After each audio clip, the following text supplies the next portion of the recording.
For 20 years, I didn't know who the president was. I didn't watch the news, I didn't vote, I didn't care. I deliberately unplugged from all of it, choosing discipline and focus over the chaos of political discourse. Then Elon Musk started talking about Mars. His vision cut through my willful ignorance like nothing had in 2 decades. Here was someone talking about humanity's future, about pushing boundaries, about getting things done. When Musk began endorsing political figures, I listened. After 20 years in the wilderness of deliberate disengagement, I thought I'd found my guide back to caring about the world. I had no idea that my political awakening would lead to being labeled a terrorist by the very administration I once supported.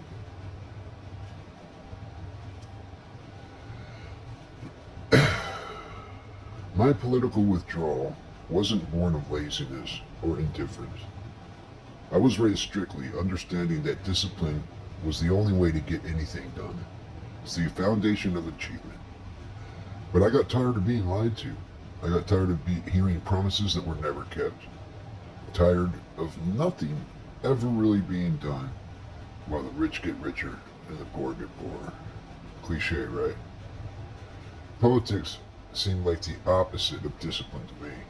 Endless noise, manufactured outrage, people arguing past each other while real problems went unsolved. A big pile of money everybody's just trying to appropriate.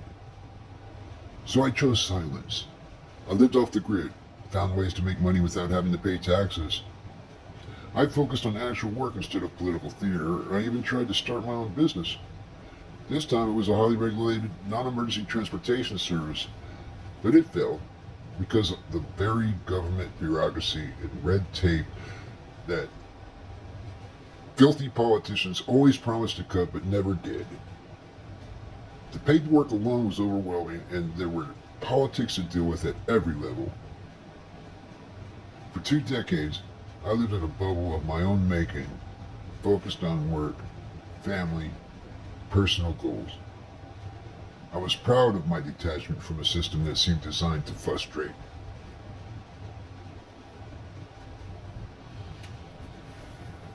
What I didn't mention before is what I was actually dealing with. During those years, I was a disabled man with mental health problems and still am. My wife died, my daughter was murdered, I spent time on the street with nowhere to go. For 2 years after losing everything, I didn't talk to anyone. Finally, I got a place to live. It took 2-3 years just to start feeling secure to believe that this was actually my home. That I wasn't going anywhere. That maybe I could rebuild some kind of life. Government assistance isn't and wasn't a handout for me. It was the difference between having a home and sleeping on the street again. Then Trump took office for his second term, and everything I'd fought to stabilize began crumbling again.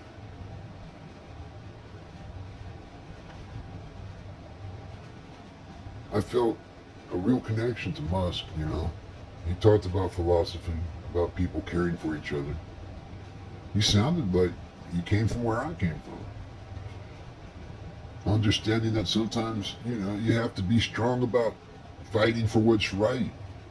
Even when people disagree, standing up against corruption and waste. Because it's American. I believed in him, and I thought Trump stood behind the same principles. Musk's partnership with Trump, initially, it seemed perfect to me.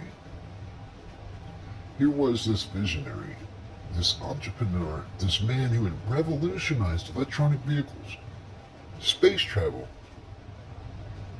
He was validating that Trump wasn't the scumbag the media made him out to be. I always thought the media and the deep state might try to besmirch some people's reputations. Musk was fighting corruption and waste, just like I believed needed to happen. His endorsement felt like proof that there were serious people doing serious work to fix these problems.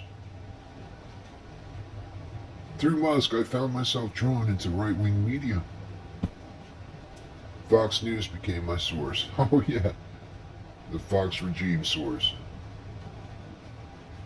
YouTube channels that align with this worldview filled my recommendations. And they all said the same thing. Don't trust the other media. They lie. They're fake news. Only we tell the truth. I believed them. I believed in the vision of disciplined people fighting corruption, of doing what's right, regardless of opposition. Then Trump started saying the most ridiculous things I ever heard in my life.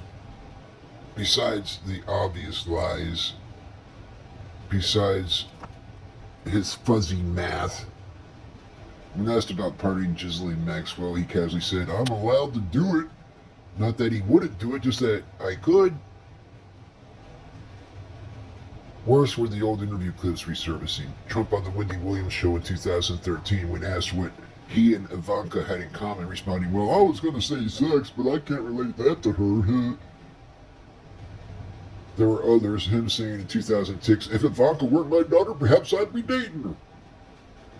And even more disturbing footage of him commenting on his 1-year-old daughter, talking about her legs and making gestures towards his chest, referring to her future breasts. Is that the only thing he thinks about his daughters is going to grow up and have tits someday? The evidence mounted. Trump's documented flights on Epstein's plane, their decades-long friendship, the pattern of behavior that couldn't be ignored. Then came the breaking point with Elon Musk. It started with what they called the Big Beautiful Bill. Yeah, I know you've heard of it. Musk called it a disgusting abomination and pork-filled, and broke with Trump over it. But then Musk went nuclear, posting, "Time to drop the really big bomb. The real Donald Trump is in the Epstein files. That is the real reason they have not been made public. Have a nice day, DJT." Just to find out Elon himself is in the files. But Musk didn't stop there. He flooded X with over 35 posts criticizing Trump's handling of the Epstein files. When Trump called it the Epstein hoax, Musk mockingly wrote, "Wow, amazing that Epstein killed himself and Ghislaine is in federal prison for a hoax."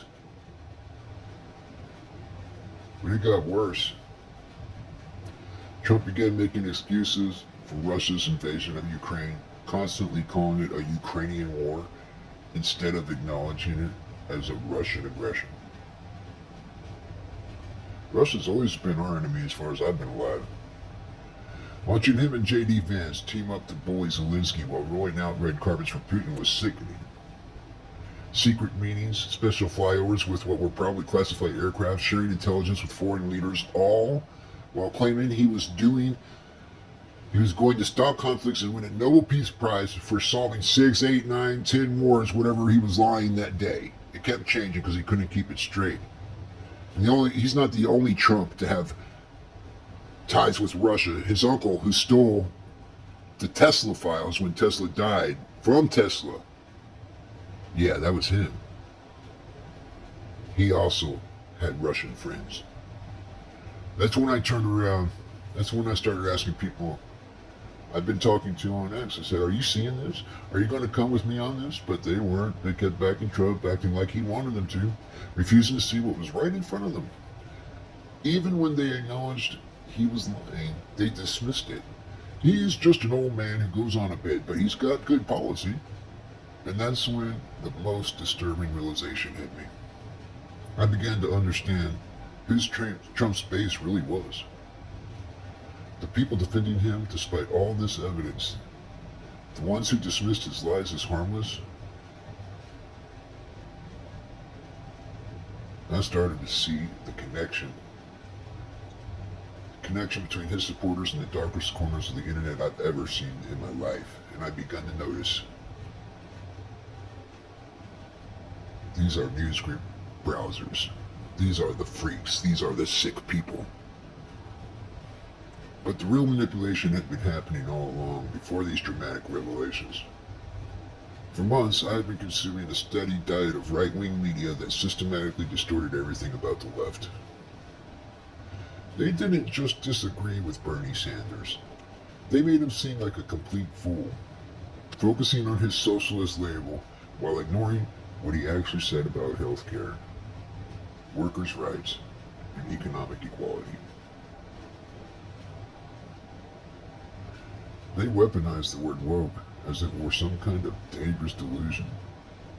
But when I finally looked up what woke actually means, I discovered it originated in black American communities in the 1920s. Marcus Garvey calling for people to wake up. Wake up, Ethiopia. Wake up, Africa. Lead Belly in 1938 singing Stay Woke, Keep Your Eyes Open as a warning to black Americans traveling through this dangerous country we had back then for the poor people. By the 1960s, it simply meant being aware and actively attentive to important facts and issues, especially issues of racial and social injustice. Somehow, a word that meant stay alert to protect yourself and your community had been twisted into a slur against anyone who cared about equality or justice. They did the same thing to every progressive politician. Ketanji Brown Jackson, a brilliant Supreme Court justice, was portrayed through racial stereotypes. It was designed to make her seem unqualified. AOC, Alexandria Ocasio-Cortez, was painted as a radical extremist when her actual policies focused on healthcare and climate change. The technique was always the same: take someone fighting for working people and make them seem ridiculous, dangerous, or out of touch. It worked on me at first, but I'm too smart. I eventually figured things out. Eventually. The manipulation went even deeper than distortion coverage. I discovered I was literally being paid to agree. On X, simple responses like "hell yeah" or "get them done" would generate thousands of likes and similar replies. All you needed was 5 million impressions a month to get paid as a subscriber. I was earning real money just for echoing the party line. I started realizing I was being paid enough. I always kept doing it just for the income, but I couldn't. My conscience wouldn't let me profit from promoting things I no longer believed in.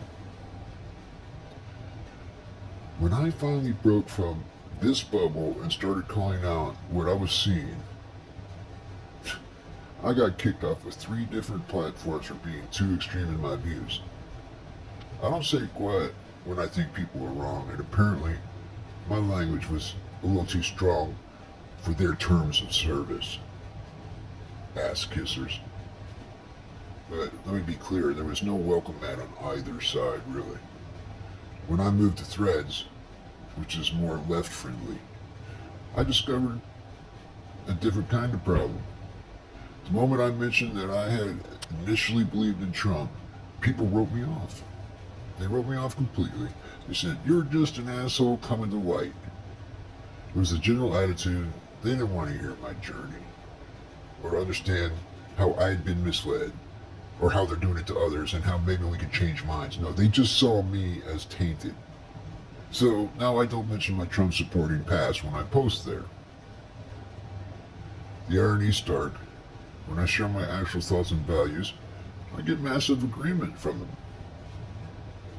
These are probably the people I should have listened to from the start.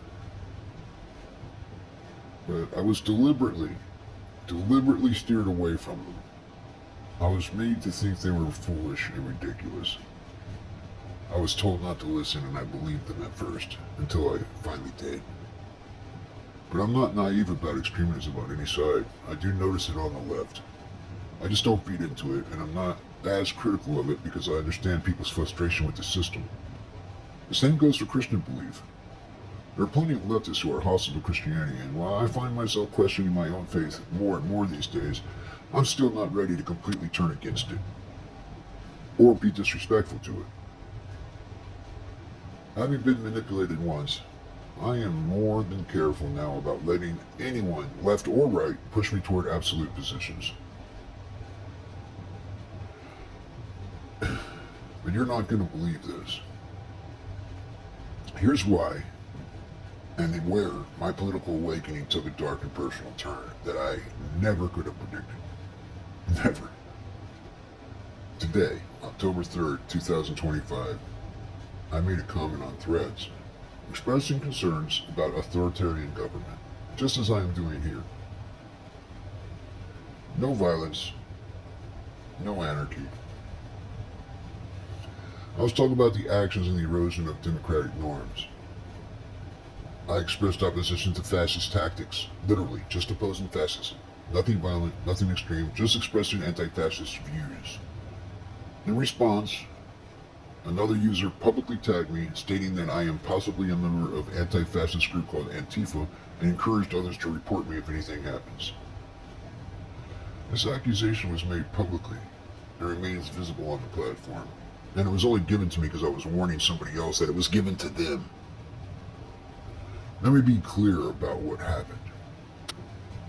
Trump has officially designated Antifa as a domestic terrorist organization, but here's the problem.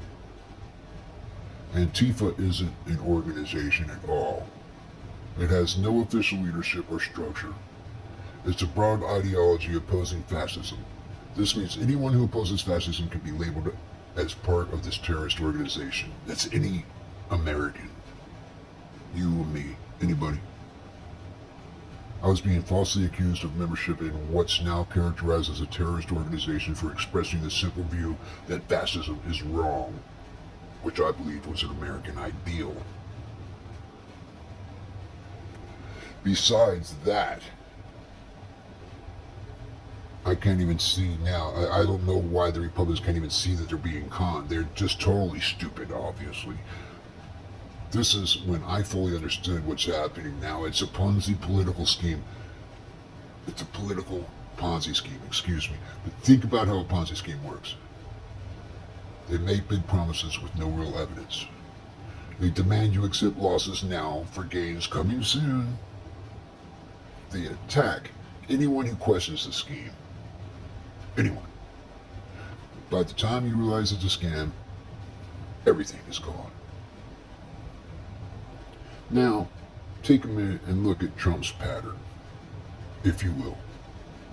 I'll make things better from day one, but provides no evidence. Historic trade deals with all these countries with absolutely no signed agreements or documentation. Lies. Everything will get better, but it has to get worse first. Tariffs raising prices now for benefits that never come. Trust me, from someone, fact checkers document lying 20 plus times per day. These are facts. Everything in this thing I am reading to you now is facts. And most critically, prosecute political opponents, silence media critics, label dissenters as terrorists, because a Ponzi scheme can't survive scrutiny. When Trump took office this time, he immediately began threatening to cut government programs that help poor disabled people like me. The same programs that keep me housed, that allow me to manage my mental health, that gave me stability after years of homelessness and trauma. Well, now I sit on the edge of my seat worried again. The anxiety I worked years to manage is back with a vengeance. I've had to increase my blood pressure medication. I've had to increase my psych medications. The stability I fought so hard to achieve is crumbling because of deliberate government chaos. There is a measurable cost of manufactured crisis, and I'm paying it. Here's what the last few months under Trump's second administration have done to me, physically and mentally. My physical symptoms consist of increased blood pressure requiring higher doses of medication. I have obviously increased anxiety requiring higher psych medication doses. I'm having sleep problems, which I have to take as needed medication I wasn't having to take, that I now have to take more often because I can't sleep because I worry too much. Stress-related health issues that I used to manage control. Now, my mental symptoms I constantly worry about losing my housing. I have a constant fear about losing my disability benefits. I cannot feel secure in my own home. All of this triggers old trauma from when I was homeless.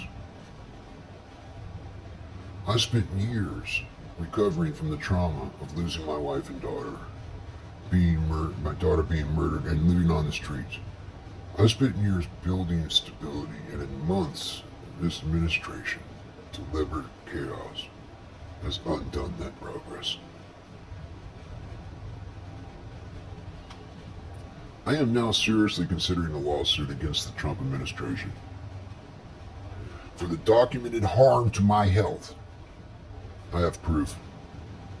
The deliberate creation of chaos, constant threats to cut life-sustaining programs, and policies targeting vulnerable people have caused measurable medical harm that I can document with medical records, doctor's notes, and medication changes.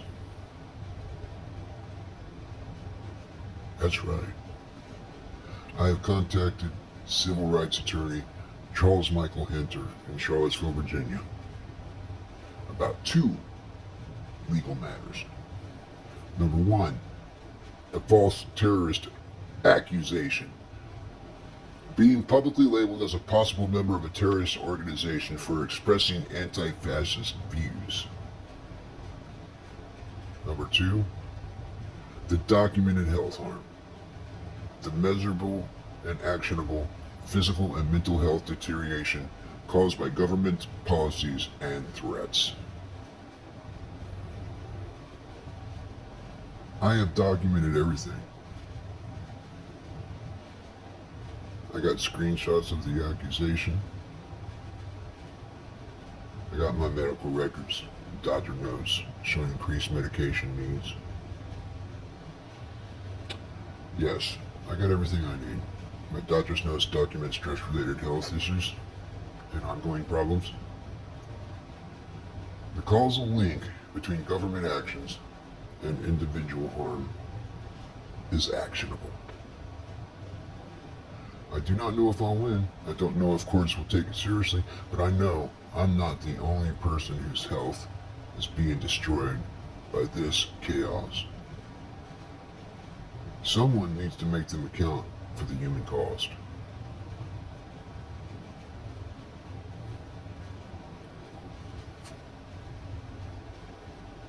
What's happening to me, personally, is part of a larger pattern. It should terrify every American. They really should.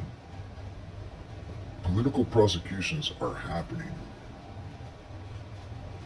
I'm sure you've heard of the former FBI Director James Comey being indicted following explicit instructions from Trump to the Attorney General, Blondie.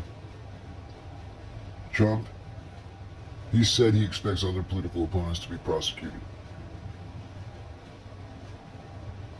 Former Vice President Kamala Harris had her Secret Service protection removed in September of 2025. Why? That's so petty. Media is being silenced. Disney pulled Jimmy Kimmel Live off the air indefinitely after Kimmel made comments critical of Trump's MAGA or Charlie Kirk. Of course, they said he put him back on, but half the stations still aren't playing him. FCC Chair Brendan Carr has launched investigations into NPR, PBS, and other media companies Trump criticizes. Trump gave a speech at the Justice Department threatening critics with jail and saying negative press coverage should be illegal. He knows nothing of free speech. He's the president of the fucking country and he doesn't know what free speech is. Citizens are being labeled terrorists for dissent. Citizens are being labeled terrorists for dissent. Trump designated Antifa as a terrorist organization, despite it being an ideology, not a group. People like me are being tagged and reported for expressing anti-fascist views. The goal is to make everyone an enemy, everyone afraid to speak, and they're going to try to put anyone they wish in jail. This is the Ponzi scheme's enforcement mechanism. When you question the scheme, you get labeled a terrorist. This is how authoritarianism works. They create a vague enemy category. They make the definition so broad that anyone could fit it. Encourage citizens to report each other. They create fear that stops people from speaking. Well, I'm speaking, and I will never be afraid. But I'm afraid a lot of people will. 20 years of deliberate silence taught me something most people don't get to see. How completely your reality can be shaped by controlling your information sources. When I re-engaged through Elon Musk, I thought I was being careful, following someone who seemed principled and intelligent, made good choices. Instead, I was led into another bubble, one that systematically misrepresented everyone outside it. I apologize to people for it. The technique is always the same. Make the other side seem ridiculous, dangerous, or morally corrupt while positioning yourself as the only source of truth. Tell people not to listen to fake news while feeding them actual propaganda. Paying people to create artificial consensuses and making complex issues seem simple, noble ideas seem threatening. After I discovered that woke was a black term that black Americans have used since the 20s to mean stay alert to injustice, had been turned into a weapon against the very communities that created it, I couldn't make a worse joke. That Bernie Sanders, who I'd been told was an idiot, was actually fighting for healthcare workers' rights and economic equality that politicians I'd been taught to dismiss were often the ones asking the hardest questions about power and accountability. The real ones getting out fraud and waste with a thief coming into the White House. And now I've learned that expressing opposition to fascism, which should be the most American thing you can do, can get you labeled a terrorist.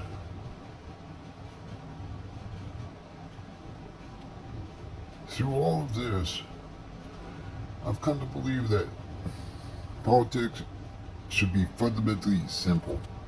People who want the same basic outcomes, prosperity, safety, opportunity for their families, but who disagree on the best ways to get there, that's American, that's normal, that's healthy. That's politics. People should be able to debate different approaches without it becoming warfare. It should never get to where people completely hate each other and wish the others would die. It should never reach the point where seeing somebody wearing a hat that represents the other side makes you want to yell and scream and attack them. I never want to be that person yelling and screaming. I don't want to be the person being screamed at.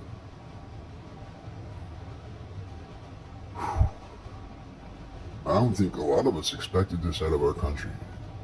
This is a surprise to a lot of us. The real enemy isn't people who disagree with you about tax policy or healthcare approaches. The real enemy is the system that profits from making us hate each other, that pays people to manufacture outrage that deliberately distorts what the other side actually believes, so we can never find common ground. But I've also learned there is a line. When someone is prosecuting political opponents, silencing media, labeling dissent as terrorism, and threatening to take away the programs keeping vulnerable people alive, it's not a policy disagreement anymore. That's authoritarianism, and it needs to be called out and resisted. You can fight back, and I'm not talking violence. I'm not staying silent anymore. I've taken several actions. I have created and distributed warning content about the authoritarian tactics that I'm witnessing. I've made multiple videos sharing my personal story about how these policies are causing documented harm to my health. I've also sent documentation to major news sources multiple lawyers and post it across all my social media accounts, despite the risk. I'm joining human rights activist groups to protect, connect with others, and build community. That's only right, and it will help me too. I'm working with mental health organizations, both to get help and to help others. I survived losing my wife. I survived my daughter being murdered. I survived homelessness. I survived 2 years of not speaking to anyone. I fought my way back to stability, to having a home, to managing my mental health. I will not let an orange-colored con man in the White House take that away from me. That piece of shit. My 20-year political silence was supposed to be about discipline and focus. What I learned instead is that staying informed, truly informed, not just consuming propaganda, is itself a discipline. It requires the intellectual honesty to question your sources, the courage to admit that you've been wrong, and the strength to keep seeking the truth even when it's uncomfortable. Elon Musk brought me back to politics, and for that, I'm grateful. But he also taught me the most important lesson of all. Never trust anyone who tells you to stop listening to other voices. The moment someone demands to be your only source of truth, that's the moment you know they're lying. How do you know Donald Trump is lying? When he opens his mouth. I had to throw that in there. The terrible thing that broke my silence wasn't any single policy or scandal. It was discovering how easily I could be manipulated. How quickly I could be turned against people who were actually fighting for the values I claimed to believe in. The real awakening wasn't political. It was realizing that in the information age, staying truly awake requires constant vigilance against those who profit from our confusion. But now, there's even a deeper awakening. Understanding that speaking truth to power has real costs. I'm being labeled a terrorist. My health is deteriorating. I could lose the stability I fought years to achieve. But staying silent isn't an option anymore. Not when I see what's happening. Not when I know what's at stake. If I end up back on the street again, I'll just ask for money or die, one or the other. 20 years of silence taught me that sometimes the most patriotic thing you can do is refuse to be quiet, but my political awakening taught me something even more important. The most patriotic thing we can do is refuse to hate each other for the benefit of those who would profit from our division. I refuse to be intimidated into silence when real authoritarianism threatens us all. Thank you for watching.